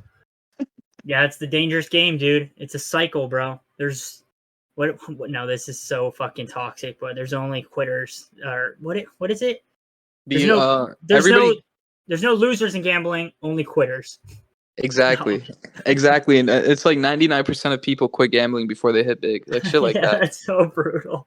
Dude, there's so Brody much. always tells me. Brody's a fucking degen. Dude, there's so much. There's so much congruency with like crypto, like NFTs, and then gambling, because a lot of people do treat this like a gamble. But I think obviously nothing we said on the podcast was financial advice, especially not gambling. I think do not fucking gamble. Do not exactly fucking gamble. You're gambling. Yeah, buying NFTs is a gamble enough. You motherfuckers are out here, putting thousands of dollars into shitcoins. You don't need to be on a casino, okay? Exactly, bro. I would rather dump $1,000 into some random meme coin than put like $1,000 on roulette because I roulette, I'm gonna lose that shit instantly. At least with crypto, I have some sort of hope. Yeah, and you like, you can capitulate, like pull out some of your down brutal. On roulette, it's like it's win or done, and for a fact if you hit that first one, you put a grand down. Now you're up to $2,000. You're like, well, fuck it, rinse and repeat. No, bro, no. Yep. The casino always wins. Like once you hit, you gotta at least take your principal and then some, and then that's when you're like, Yeah. okay. You had to. Another thing too, don't drink when you fucking gamble because you probably will lose money. Don't Hell drink in no. general, actually, really. Yeah, don't drink. Go sober. But I think we kind of covered. I have one more question. Actually, one more that I wanted to ask earlier, but I kind of got derailed. And this will be the last question, I guess, before we do like closing remarks. So I know you got arrested twice in the past. Do you want to elaborate at all on the Yeah, first I'd love arrest to. and the second arrest? So I have like a funny criminal like background, and it's all like stupid criminal shit. Like so I think like the first real one. So with that one mugshot where it's like people started making the fuck it thing. I think I'm a little alpha. I think I'm gonna get them on t-shirts and like give them away. But so that one was for a mischief under 5,000. What had happened was, remember like when you'd be in high school and people would like tweet out an open house party, or they are not even tweet, they like Snapchat or send it in group chats or whatever. So I heard about the open house party, and I pulled up, and so it's on this street that like just built these like brand new houses. The houses had no furniture in them, but they were like just finished, right? And so like I show up to this house party, I'm like, this is weird. And so we go in the house. There's a bunch of people there, and then so people are coming up. They're like telling me, they're like, yeah, so like the motherfucker that put this all on. Apparently the door was just unlocked, and it's just like some lady's house that hasn't moved in yet because it's brand new. She hasn't moved from her other house. So like, no, this isn't actually anybody's house that's here, like that's throwing this. I'm like, that's fucked. But then, I start drinking. I'm pretty drunk, and I see like motherfuckers are downstairs and they're kicking holes in the walls like they do. And so I'm like, yo, watch out, move over. And obviously my buddy's filming. I smash my head through the drywall like a bunch of times. Like I'm going, and I'm putting like these massive holes from my head. And people are taking videos and stuff. And then obviously the cops show up. Everybody runs outside the back door. I left my 40 inside, my 40 of Old English. I go back and grab it. By the time like I went outside, obviously there's all cops out there. They're like questioning people that didn't get out fast enough or whatever. And so I remember I didn't have a drive home, so I'm walking down that street. Cops aren't really like arresting anybody. They're like, all right, just get out of here. Like, get home, like taking people's beer if it's like open or whatever. So I'm walking and I see these people, and like, I won't get into it. I remember these people had like some form of beef with me, just high school shit. And I see them talking to the police, and I see them point over at me. And so I start like speed walking. A cop pulls up to me down the road, and he's like, whatever. He's like, people have video proof of you. Like, we've seen the damages inside. You've damaged their drywall. This is someone's home, blah, blah, blah. So, we're going to charge you with, a mischief charge here or whatever. And I'm like, oh, fuck's sake. So they bring me down to the station. I'm in the holding cell for like 14 hours. They fingerprint me, do all that bullshit, and they give me a mischief under 5,000. I remember at the time I was kicked out of my parents' house. I was living at my friend's house. I had to go to like court. I had like a public defender. I ended up like getting away because it was like my first, like I had fines and stuff before, but no real charges on my record. So I remember they gave me like 40 hours of community service, and then a 1 year, I forget what it's called. It's not probation, but it's like a 1 year like penalty. Like if you do get arrested in that time, you'll instantly be charged a certain amount of money. And then I can't remember. It was like a peace agreement. I don't remember the full whatever. So I did my community service, and then 3 months later, I got a mischief over 5,000, not under, over 5,000. Again, drunk idiot Jake. I went to this party. We were all walking home. Some kids went over to this parked car, just a random parked car on the street. They're jumping on it. They're like fucking around on it. And I go over and I take it a step further. I start kicking off the mirrors. And granted, like, I'm young, okay? So if anybody's like listening to this, be like, dude, you're a fucking asshole. Like, you're an idiot. Like, I was young, drunk idiot. Like, I don't even drink anymore. I'm 2 years sober. Like, whatever. So I go over, I kick the mirrors off, and then I do this like full out like butt slam through the back windshield. And it like completely shatters whatever. And we're like, walking down the street, whatever. Of course, there's people like, whatever. Someone reports it, neighbors or something. And the cops show up, pull me over on the side of the road. I'm with a big group of people. And I remember at one point they're like questioning us, like, hey, did you see people that did this? Blah, blah, blah. And then the thing with me was that I was like, the police were very well aware of Jay Killas. They would show up to my house all the time and stuff for like antics that I was doing. And so right off the bat, they're like, yeah, like we know it was this motherfucker, like whatever. So they put me in cuffs. And then I remember like at one point, they like my girlfriend, she wasn't my girlfriend yet, my girlfriend now, but you know, I had a crush on her or whatever. And she was like walking away from the cops. She had nothing to do with it. And one of the cops like grabbed her aggressively. And this was before they had put both of my hands in the handcuffs because they were like, I don't remember exactly what was happening. So I went and grabbed the cop. And so they like grabbed me aggressively, put me up against the car, start roughing me up, and they put me in handcuffs, bring me to the station. I get charged with mischief over 5,000. For that one, I was like, I have to tell my parents, like, I'm broke. I'm gonna need a lawyer. Like, I broke my peace agreement. Like, I'm like, if that wasn't handled with a lawyer, as silly as it sounds, like I probably would have been dealt like, you know, some jail time for that. And so, you know, I remember my mom having to pay, you know, out of pocket for those lawyers, and I had to like do everything in my fucking power to like pay her back eventually over time. I remember I had a legal curfew, so I couldn't leave my house after 9 p.m. I wasn't allowed to legally drink. I wasn't allowed to see the friend that I was with that night. For some reason, like they didn't want us together because we had gotten in trouble before. But yeah, so those are my 2 charges. And then yeah, I've had plenty of run-ins with the police. I remember it got to a point where people would do something illegal in my hometown and the police wouldn't even really ask questions. They would just drive to my house, whether it's 2 a.m. at night. They would show up and be like, hey, we heard that you did this tonight. And I'm like, motherfucker, dude, I'm on legal curfew. I haven't left my house. You can ask my parents. I've been home all night. But it got to a point where people could use me as a scapegoat because the cops did not give a fuck. They wanted to book me with whatever because I was giving them such a problem. So that's not a flex. That was just like how it was. And it was honestly kind of dark. Like it was really hard on my parents. So, but yeah, that's the 2 charges. There's a lot more fines. There's like another charge for like a false kidnapping, which was like a prank that we did. We pulled up in front of a Walmart, pretended to kidnap my friend. Someone called it as a real kidnapping, and I got charged with that. I was trying to explain it was a prank. Like this was all just like to prank the people coming out of Walmart. Anyways, but yeah, I know that's a long story, but there you go.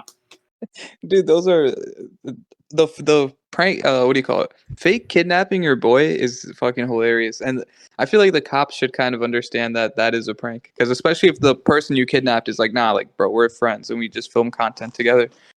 Yeah, I think it was more like the nuisance in public, and then like we almost started like a, what do you call it? Like an Amber Alert. Like yeah, like a public scare. So like, yeah, because it was like there was like at least 20 people coming into the Walmart, or at least in the Walmart. So like now everybody's calling the cops. So like when they pulled us over, they like, bro, it was like 12 cop cars because they think like someone is being kidnapped. Like they don't fucking know, right? And so like when you have 12 cop cars that pull you over, that's a lot of resources that they just put into that when like a real crime could be happening. And so like I get it from their perspective. They're like, you fucking assholes. Like what if there was a real Amber Alert somewhere else? What if there was a fire that we need to attend and you assholes want to pull some public stunt like this? So I get it. Like I understood it was a dumb little thing, but like at the time it was a savage fucking funny prank that we wanted to pull, and it is what it is.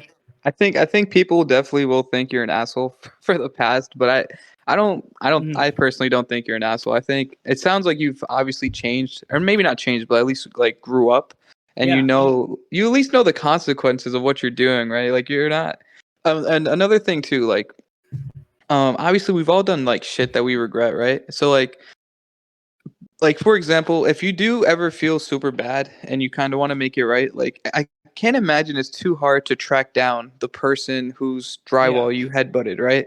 Or like the person whose car mirror you kicked off.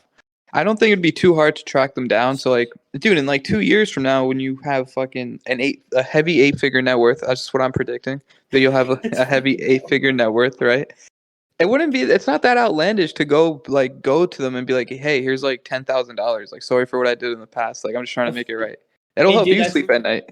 Exactly. And like, I don't think for me, sure, like some of the stuff that maybe I've done, I've like hurt other people, but like, I at least for me, selfishly speaking, I don't really regret much, because like, again, like you said, these are like learning lessons. Like I needed to learn those things. I needed to like grow and mature from those things. But like, yeah, with those people, I mean, they do have a restraining order on me, so I don't really know how that works. But like, there's definitely areas where like, yeah, I've made amends with a lot of people too. That maybe I like, whatever. Like, and again, like, dude, this is 2017. This is peak when like Jake was first getting his first form of notoriety online. And so like, as a 18-year-old kid, Like, I have this ego.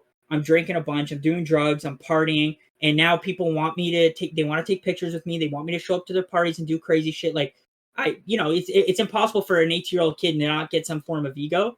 And with that comes with like asshole tendencies and like, oh, I'm like the king of the world. I can do whatever. I can get away with whatever. Right. And so you quickly learn that this is not the case. You're not Superman. Like, you will be fucking jailed for shit that you do. You will get hurt. So it's just stuff that you have to learn as a young age. Yeah, no, you definitely get jaded. So you were 18 in 2017. So, or does that make you what, 24 now? Yeah, I'm 24. I'll be 25 this year. Oh, cool. Yeah, I'm 26, so we're not too much older than you are. Nah, 20s are all the same shit, bro. Yeah, I feel like once you're like 26, I'm technically in like my late 30s now. Like, I'm 30s, my bad, late 20s. I think, yeah, age is weird. Like 18, 19, kind of the same shit. 20, you're in this weird spot. 21, it's like, oh, you're 21 now. 22, 23, 24, it's all the same shit. 25, 26, 27. Probably this. I still feel like I'm fucking 17. Like I just feel way smarter. I feel way smarter and way. I have more knowledge, but I still feel like a fucking 17-year-old. Like, feel no different at all. Same here, dude. I'm a kid at heart. Like, I like cartoons. I like action figures. I like fucking doing dumb shit still. It's just, it comes with more of a principle and a thought process behind what I do now, for sure. Yeah, I feel like we can't let that ever die. Like, I think there's what is the quote? Fuck. There's some quote about like people dying really early, but they're not really dead. It's just like they're dead inside because they lose the inner child, right? And then on the contrary, there's another quote. I think it's by I think it's Socrates, maybe. It's every person has two lives, and the second one begins when they realize they only have one. It's like such a strong quote. It's like that second life begins when you realize you only have one life. It's like, bro, have fun, enjoy the inner child. Like, don't get too caught up in like. Bro, it's so easy once you hit our age to be like, all right, I give up. I don't want to pursue my dreams. Let me just get this like corporate job, get a 9 to 5, get a 401k, have a kid, get married, have 2 fucking kids, and just that's it. Like, no more fun. Like, you just strictly are taking care of your family. Like, and I feel like you can do that if like, bro, your job right now, right? You have fun every day. You can get married and you can have kids and you can still do your job, right? Yeah. We need to keep that inner child alive. Always. Always need to keep the inner child alive.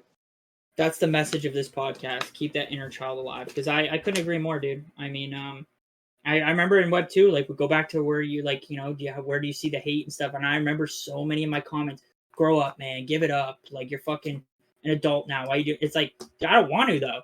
Like, dude, like, who are you to tell me to grow up?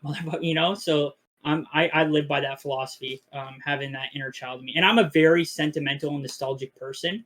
So I think that coincides with me never wanting to grow up because I just never want to let go of certain things, you know? Dude, I'm super nostalgic too, to the point where like I don't have a house now, right? I rent an apartment, but when I do have a house, I want to have the craziest fucking like man cave game room ever, where it's every single game I played, like every single console and every single game I've ever played ever, like from PS1 to PS2 to like Game Boy to GameCube, like all the old Pokemon games, like Smash Bros, like all the Dragon Ball Z games, like all these games, I want to keep them alive for sure.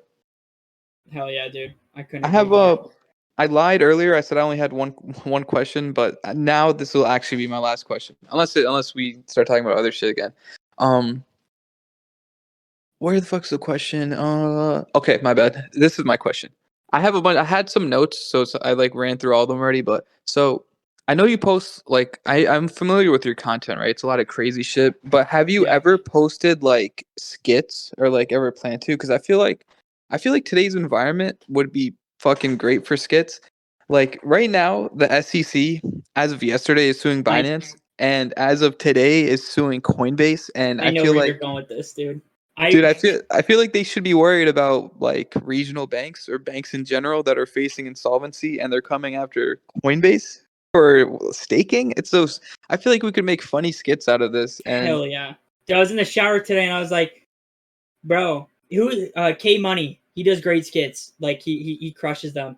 I was like, "How has he not done that?" I think for me and I was thinking about that exact idea, what you just said, where like Binance, Coinbase, like there's definitely a fucking hilarious skit that you can intertwine that like Web 2 people will understand and Web 3, because it's like it's not just here, like it's national news, right? I I think for me with skits, it's like skits are scary because they're so hit or miss. Like in order for a skit, because like skits got so watered down from Vine. You had a bunch of these like, people on Vine that like were maybe kind of like relatable, but then they like when Vine ended, they came over to Instagram and started posting them there, and it was just fucking like cringe, right? Like I hate to be that person to like critique someone else's content, but it was just garbage. Like none of it was like good. And so like for skits have like this like tainted like thing, at least for me, where it's like I never want to post a skit and miss the mark. Like I think for me too, I have a very edgy like comedic relief kind of, and so I don't know. I think skits are cool. I would love to like do them, but I'm really worried about it missing the mark and it not being funny. And so if I could find like a skit where I'm like, no, I'm so comfortable in this fucking topic and I'm like at least educated and I know I can like spin it to be like funny in my own personable way, then I'll run it. But they take a lot of effort to like make sure that you hit that mark, you hit like that whatever, like I feel like that dopamine. I don't know. Yeah, no, I hear you. I feel like one way you could try it is collaborate with somebody that pretty much only does skits. So like somebody that might be famous on TikTok or something that like their whole brand is skits. So like maybe not throw it on your own channel or like even make like you be the person, the main person behind it. Just get involved in the skit, right? And see if that like has if it sticks at all. You're from Toronto, so you probably know there's these YouTubers, they're called I don't know what they're called anymore, but back in the day they were called For Y'all Entertainment. Do you know what I'm referring to? I don't actually. I usually think know most of them, but I it's don't. I think one of it's Jay Richards and like Trey Richards. They're two. They used to post the funniest skits, and I'm pretty sure they're based in like Brampton and Toronto. But those are like, I feel like we're missing that on YouTube. Like nobody posts skits anymore. I miss that aspect. But like as you said, like the transition from Vine to like Instagram, it is super cringe. It's hard to make that type of content without it being slightly cringe. Like finding that sweet spot though, I think would be amazing. And I do think it could kind of help maybe with mass adoption too, because the regular person doesn't know crypto or NFTs, but they do know that their regional banks are failing and they do know what Bitcoin is, right? Yeah. So no, there's definitely like an avenue there. I don't know, hearing you say it, maybe I'll dial in on some skits and try to think of some, dude. I would just like I said, just try to. I would, if I were you, I would just find somebody who already does skits and collaborate with them and try to see if you can be in like write a skit with them and be in the skit with them. And then like their fans, obviously, if they post it to their like own Instagram page or TikTok page, right? Their following is going to see it, and then you'll know if it's funny or not too based on the feedback, because it is hard to transition to like a whole different type of content because it could like. Bro, like we were talking about earlier, the algorithm is not friendly. Once you fuck up, it's bad. Like the algorithm is not on your side, so it's not might not be worth like the risk reward.